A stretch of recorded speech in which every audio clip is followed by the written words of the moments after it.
Looking to level up your cooking skills? We've got you. Welcome to Mastering Dough, where today you'll be learning how to make gnudi.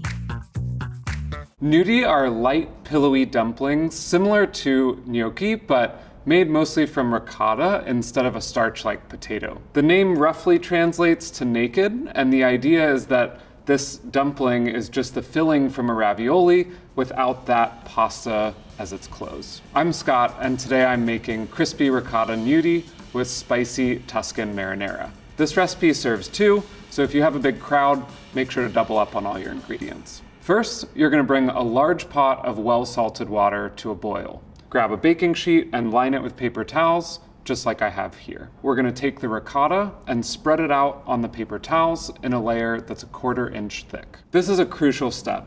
We wanna let the ricotta drain for at least 10 minutes and up to 30. This is really gonna ensure that our gnudi won't be too wet and they'll be easy to form. This paper towel method is a bit of a hack for quickly draining. It's a lot faster than the typical method of using a strainer and a bowl. Now that our ricotta has drained, we're gonna transfer it to a large bowl. Here's a tip.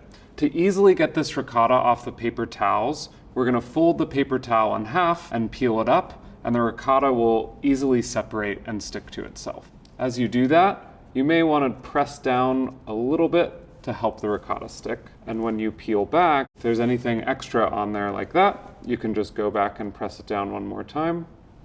Go again. Add the Parmesan and the creme fraiche into the ricotta and then season with a big pinch of salt and pepper. We're gonna give that a good stir. Now add panko and 1/2 cup of flour to the same bowl. Keep stirring this up until they're evenly mixed in. As you do this, it will start to clump up, which is exactly what you want. The dough is gonna be slightly sticky and not all in one piece, but don't worry, we'll take care of that in the next step. All right, here's where we get our hands dirty. We're gonna form our gnudi. Lightly dust your work surface with 1 tablespoon of flour. Then we're gonna bring the dough onto that surface and fold and knead for about 1 minute until it forms a ball. If your hands start to feel really sticky, it's okay to add a little bit more flour to the top. And as you do this, things might scatter around the board. I like to think about this like cleaning up your Play-Doh, and it's okay to go around and pick everything up with your ball. The reason we're kneading is this develops the gluten within the dough, and that's what gives it structure. Our recipe for gnudi relies on a small amount of kneading to help you create a successful dumpling. The less that you knead the dough, the softer the dumpling will be because of that gluten development. So the more you make this recipe, you want to knead less and less to get the lightest, fluffiest dumpling possible. Right now, this looks pretty good to me because you'll see in the next step, we're gonna work it even a little bit further as we roll it out. Cut the dough into 4 even pieces. For larger servings, cut it into 8. We're gonna roll each of these pieces into about a 6-inch log.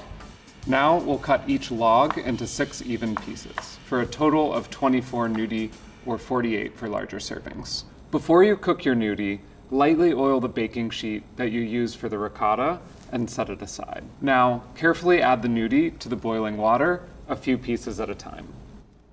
This water was gently boiling, which is perfect. You don't actually want super aggressive boiling water because it can agitate the dumplings and maybe even break them apart. We're gonna let these cook for 5 to 6 minutes, giving them an occasional gentle stir. The gnudi will float before they're done, so what we're really looking for is for them to double in size and be nice and tender. These look perfect. Now, using a slotted spoon, we're gonna transfer the gnudi to the oiled baking sheet. And then we're gonna drizzle the tops with just a touch of olive oil. Now, melt 2 tablespoons of butter, or 4 for 4 servings, in a large pan over medium-high heat. Add the gnudi to the pan and cook until they're lightly browned and crispy, about 2 to 3 minutes per side.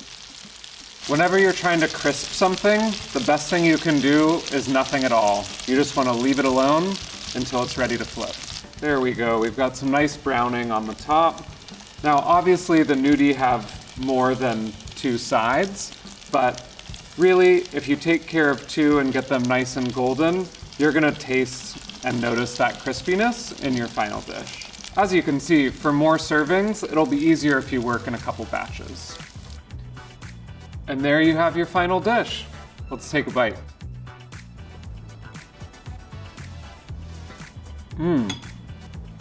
This is actually really good.